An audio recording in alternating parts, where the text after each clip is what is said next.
Welcome to Business Talks with your host, Kent Adams.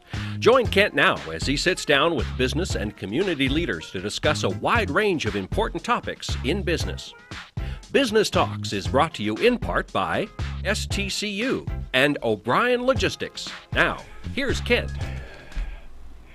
Well, welcome to Business Talks. I'm Kent Adams, and it's the first day of August. Wow. Can you believe that? I can't. I know. I'm going to have you move the mic over here so it's do it. So you can talk to me and they can hear you. We Hello. got to hear you, Bobby. How's Bobby it going? Enslow from Indaba. Yeah. How are you?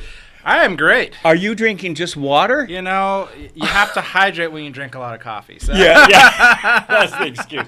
And where do you drink your coffee? I drink my coffee at Indaba Coffee. That's All where I right, drink my right. coffee. Well, you've got, because we talked a couple of weeks ago, you've got a really interesting story, and I want to get into, because this is Business Talks, I want to get into the last few years and how you've grown and so forth. Sure. But let's just go back to where you went to school and all of that, because you didn't start out to do this. No, I mean, Coffee wasn't on the top of the agenda, was it? No, I mean, for me, I was on the track to kind of hit Wall Street and the finance and world. And make money. Yeah, you know, and I went to WSU. Yes. So I'm a Cougar, go Cougs. Okay. I got my finance degree and just really loved the experience down there. Pullman's just awesome. Yes. Right. Yeah. And so I couldn't leave, so I stayed for 2 more years and got my master's degree in business. But it was in those last 2 years in grad school, I got the chance to study abroad. I got the chance to work abroad in South Africa. And it was actually my pastor at the time that kind of planted the seed of like, you should, maybe start a business in this West Central neighborhood. And, and kind of, I don't know if you want to say derailed my plans, but he just kind of planted the seed of, what if you used, what you've been gifted in business and education and did something. Right. And so just that year, long story short, just kind of opened my eyes to the opportunity to make a positive impact in my hometown and hopefully act as, a catalyst or just do some good, Have some good influence on what's going on. Yeah. And went to North Central High School, so it was kind of my old stomping grounds, West Central. And, And I graduated, moved back, and lived in the neighborhood for a year, and just doors kept opening. Good. And so it was like, well, I guess I'm supposed to start a coffee shop, and so I did, and it started with me just working open to close, for 2 years. Welcome to small business, right? Working the hours, and then, and then I started getting some recognition and opportunity to tell my story, and then Spokane Teachers Credit Union kind of picked up the story and wanted to incorporate it in their advertising campaign. Those commercials didn't hurt you at all, did they? Absolutely not. It actually, I looked back, it doubled our sales in the first month it came out. Oh, wow. And that was kind of the beginning of really sharing this message of doing good with business and being a positive impact on your community. And people just got on board with that. And I think Spokane is definitely a city that votes with their dollars. And yes. They liked what I was doing, and it allowed me to grow and start roasting our own coffee, and then open the second location. And now here we are. Fast forward, we have 5 locations. Yes. And you start out with the one in West Central. Right. Mm-hmm. And then when did you add the second one? 2014, if I'm right, or 15. A couple of years later.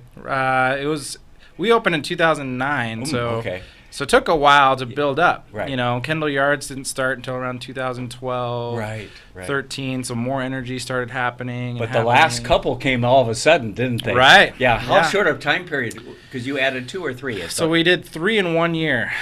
Which was very stressful. I was going to say, at night, did you check into the mental institution or what? Well, my gosh. It was kind of like your day yesterday. It was just back to back to back to back, know. And I'm still young. I'm 35, and I still have a lot of you're energy. a child. all my kids are older than you, Bobby. Okay. So I'm not as risk averse. I'm noticing myself becoming more risk averse as I get older. But and the dollars are bigger too. Right. Yeah. But I'm having fun with it. I mean, there's definitely nights where it's tough to sleep sometimes. Yeah. But I think that I think we're doing good in the city. We're employing people. We're creating positive How many energy. people are you employing? We're between 30 and 40 people on average. That's significant, really. Right.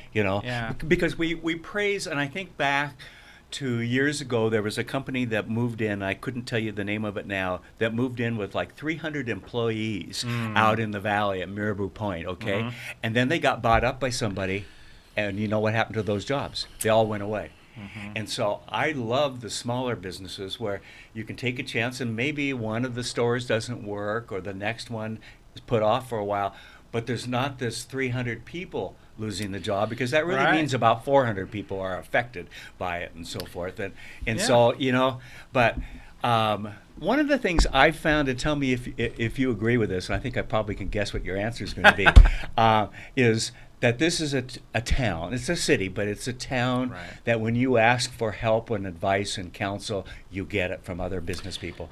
Yeah, and I think and you do that to other people. Right. I think the climate is improved in the coffee industry locally too. I've had the opportunity to meet like Simon over at Craven's Coffee. Yes. He reached out to me over this last year, and he's just like, I just want to get to know your story. Yeah. And I got to kind of hear some of the early 90s. It was like the coffee rush. It's like the gold rush, but it was the 90s rush of coffee. And man, I mean, we're kind of in a new age of coffee where there's a little bit more. It's similar to the beer industry. There's a little more craft and camaraderie. Like, hey, like, let's go to your tasting room. Let's come to mine, and let's collaborate. Yes, good. And it's the whole rising tide. Yes, raises all ships. And I think we've really started to hold on to that with coffee, and over this last year, we've been seeing that on a national publication level. Right. We're being rated as one of the nation's hidden coffee cities. Yes.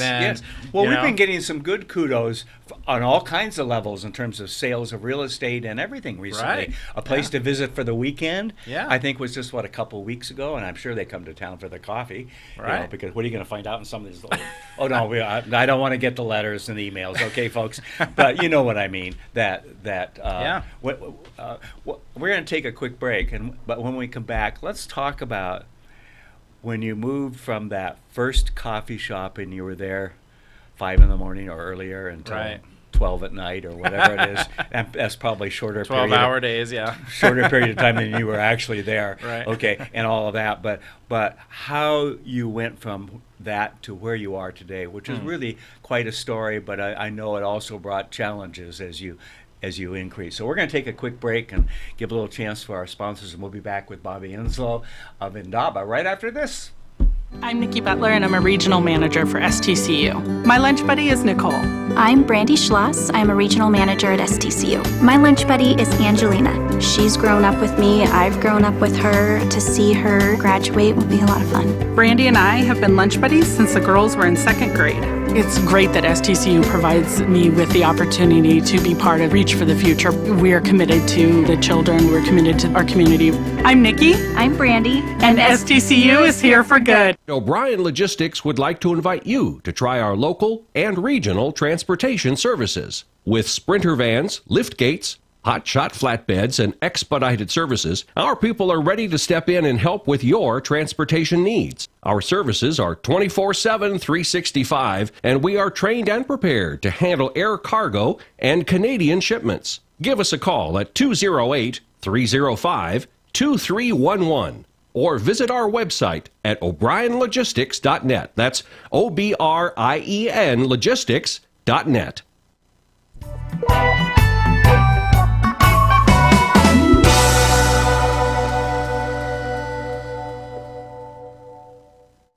Welcome back. Kent Adams on Business Talks with Bobby Enslow. You just got a great story, and I was looking at my notes from when we chatted the other day, and I think I told you during the commercial, 2 things I wrote down. 5 stores. That's brilliant and exciting and challenging. Absolutely. And the other was, you're going to be doing something this fall. What you going to be doing? Well, I got invited. WSU grad. I know. Yeah. At least it starts with a W. Right? Yeah, We're okay. close. I'll always be a Cougar at heart, but yes. I've been invited to School of Education at Whitworth to teach a leadership course, and I'd always thought about that in the back of my mind long term. Okay. and it's almost giving back in a different way, Yes. to the next generation, or even just current people who want to be better leaders. Yes. And I feel like, during my college years, that was instilled in me, and the importance of whatever it is you're doing and wherever you are in an organization, you can be a leader, and you can have a positive impact, Yes, right? really. So I get to hopefully kind of inspire some folks, give them some knowledge, and up at Whitworth University, and hopefully they go on to make amazing impacts in wherever they're at, and it's specifically in nonprofit sector. Okay. Are the people that will be in the class. Okay. Which I have a little bit of experience in, but they actually really enjoyed the fact that I was from like a business world. Right. So I can bring kind of some of that experience and knowledge. Yes. And the interesting thing about the coffee industry is that, in a lot of ways you are leading a team, you're trying to create a positive environment and kind of create a movement of like, we even in a small little way, we're having an impact on people's lives on a daily basis. Yes, you are. Yeah. And so whether they're having a good day or bad, you can impact them when Absolutely. the customer comes in, and your employees too. Absolutely. Yeah. I saw you quickly yesterday at the shop downtown, and I was impressed. Number one, I had not been in the location. I remember it as the old White Runkle building and so forth. That was the last time I was there. Okay, but I was impressed by the quality of people you had working and their devotion to the job. It didn't look like anyone was just standing around for the sake of standing around. And we have all experienced in a store somewhere, retail store or whatever it is, that the two people are talking or whatever, and it's like, excuse me, I'm the customer, can you pay attention to me? Right. They were responsive, they were welcoming and everything else. That says a lot, because that has to come from leadership somewhere, that you have instilled that in them. How do you do that? Well, I think it comes down to actually taking the time in the beginning, in the formation stage, of really focusing on, like, why is it that you're doing what you do, and what are your core values, and so I did that in the very beginning when I first launched, like, what kind of meaning am I trying to create with my business, what kind of values, and then about halfway through I kind of updated it, refreshed it, and I've incorporated those values into every stage of my business. So even the hiring process has our values embedded, and I'll have people who apply to work for me, and at the end of the application they're like, this is the best application I've ever filled out in my life. All fun. Because they've been able to reflect on that sets them in the right mood too, doesn't it? And so for us, our core value and our core mantra is love people, love coffee. And so at the core of it, it's people. Obviously coffee's our engine. That's what kind of keeps us going. But at the end of the day, our mission is to love people and make our city a better place to be. And you get people on board with that, and if you can get a population of people who work for you or a part of your organization that are all on the same page with that, it just makes it a fun place to work. It makes it feel like you're part of something bigger than yourself, and even bigger than just a coffee. You know. I mean, we make you coffee and toast and pastry. Like, it's pretty basic. It is, right? But you do. But it's the atmosphere. It's how you're treated. Right. Everything else, isn't it? Yeah, it's just even if it's just a little bit of eye contact and a smile. Yes. I remember Mike came in. Double tall mocha Mike. Comes in, and he was red and just. Had one of those days. Right. He was on the way to get coffee, and some guy cut him off, and this. In the 5 minutes he was in our shop, we had him smiling and laughing and on his way, and he's just like, he's in every day, you know. And it's those things that kind of get you up in the morning, and the ability to have even just a small impact on somebody, You're in an industry that is often, we have patrons, and whether it's food or drink or a combination of all that often gets some turnover. How do you keep your people? I think it's because I'm sure you're not paying them $100 an hour. Yeah, I mean, we're not there yet, right? Yeah. When you are, call me, okay? Right. If I can pay myself that much. Yeah. I hear you. Welcome to being a business owner, right? I think it's tied up in that same idea of values, though.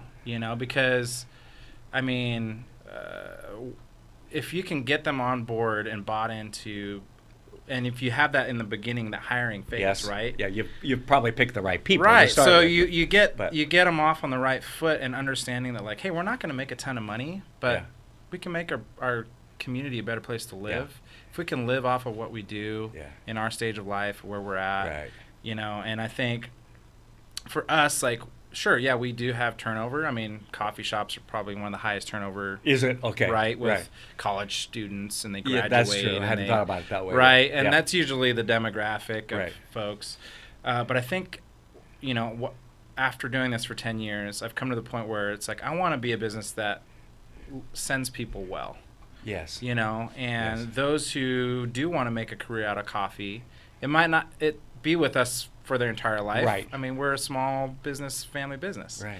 But if they want to, like, move up in coffee, let's give you everything we can to equip you. Yes. And so I have people who have worked for us who now work for Starbucks Reserve. Okay. Who roast for Starbucks in Chicago. I have an old manager who helped open a cafe in New York. Nice. And so you kind of look at them as children. You know, proud of them. Yeah, absolutely. And and I'm not going to lie. I mean, it's tough to see them go. And when they say, hey, like, I found an opportunity, you know, it's hard. I'm going to guess that coming to tell you is the hardest thing that they've ever had to do. Absolutely. You know, I mean, that would say a lot. In all of the growth and everything else that you've been doing, what has been the most challenging thing to you? I think just making sure that I'm balancing what's important, you know, and in the business or in in the grand life? scheme of life. Okay, right. You know, right. because a job like this, when you own it, can take over 98%. It can take over. Yes. You know, and we made it a true family business a couple years ago. My wife left her job of 12 years. Right. And she now works, and you know, and it's really easy for us to bring it home. Yes. You know? Yes. And so that's the thing, is like, when we're at home, we got 3 kids. We live in West Central too. Okay. And so it's our community, it's our life, but like, that's what we've been learning over this last year, is like, how do we balance that? And are you able to shut it out and be a family at times? Absolutely. Okay. You know, it's hard, but you know, we've definitely been blessed by people in the community who are like, you know, they're like, hey, like, we own a lake cabin. We'd love to bless you with some time at it. Nice. You know what I mean? Nice. And so it's like, send me their names, please. No, I'm kidding. But it's those little moments where you realize that, you know, you've touched people, that you are making a difference. We're not making a ton of money, but that's not why we're doing it. It's for the quality of life, of kind of the American dream. And the kind of life you want too, isn't it? You're interacting with people. You're providing jobs. You're giving them opportunities to move forward and so forth. Yeah. One of the things you said early on in our conversation was, you know, you hadn't intended to go out and be a coffee provider. Okay. Right. I think that's a lesson for a lot of folks, because I can think of many people who their career are 2 or 3 different jobs or careers during lifetime. I did not do radio or TV as a career, and look what I'm doing now. Okay? Right. It's like you can't duck too far, you know. I never wanted to do talk radio or anything, and a friend of mine talked me into it, and it was the best thing he did. It was to talk me into it. Okay. Right. But I'm going, I have to talk with people on the phone for 3 hours, you know. I'm thinking, that sounds scary. Right. But then you find out that you can have some good conversations and have some fun and poke fun at people, and usually yourself and so forth. But the lesson I've learned at my old age is that I look back and I've had several careers, and what I'm doing now and what I've done the last 20 or 30 or 40 years was not what I went to college for.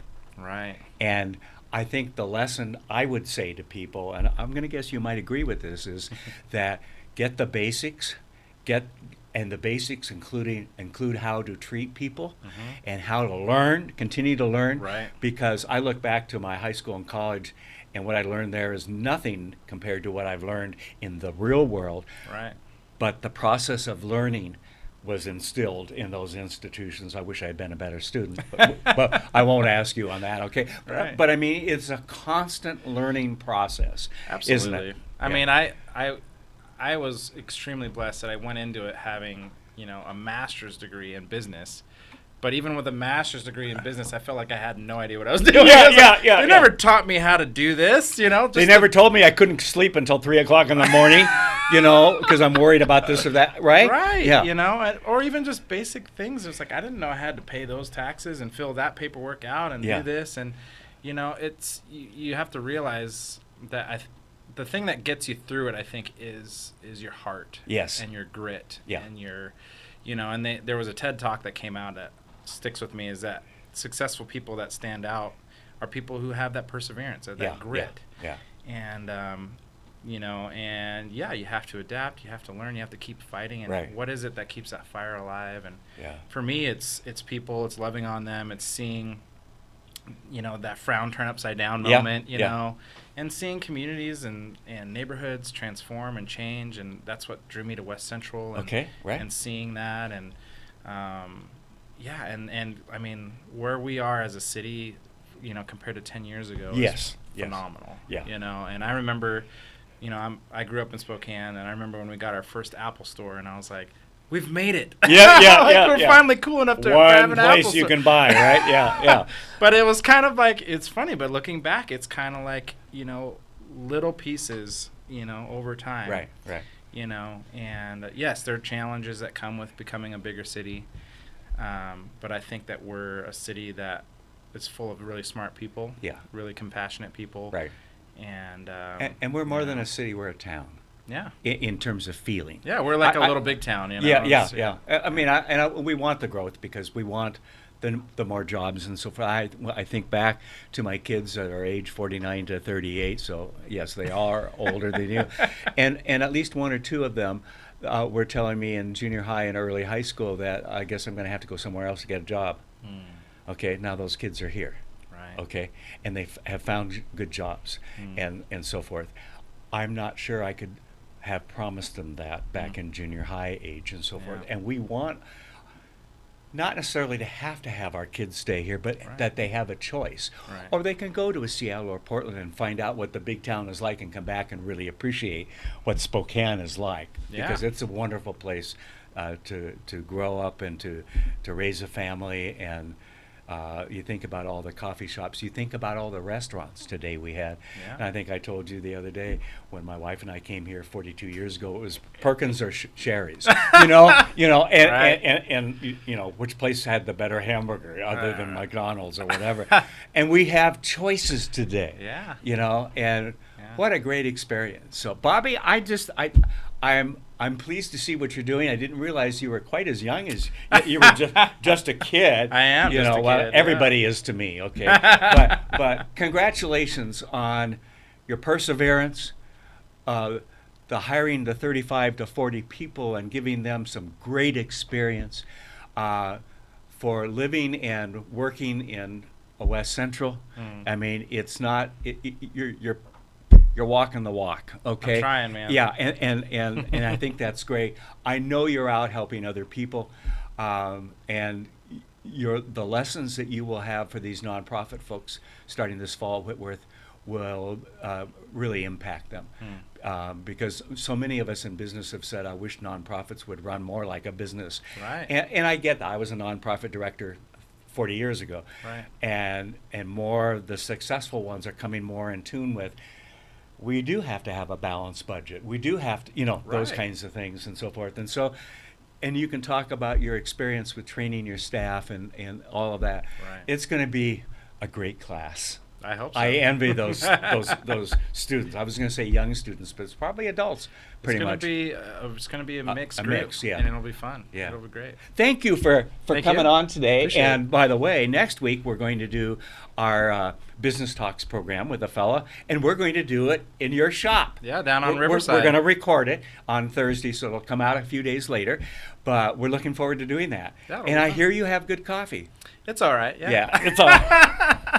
Bobby, thanks. I appreciate you. Thank you. Thanks for watching Business Talks, everybody. Have a great week. Thanks for watching. Business Talks is produced in Spokane, Washington by SpokaneTalksMedia.com, which is solely responsible for its content. Business Talks is brought to you in part by STCU and O'Brien Logistics. Ask Kent a question, recommend a guest, or hear this program again on Facebook, YouTube, Twitter, Apple Podcasts, Spotify, or Spokane Talks.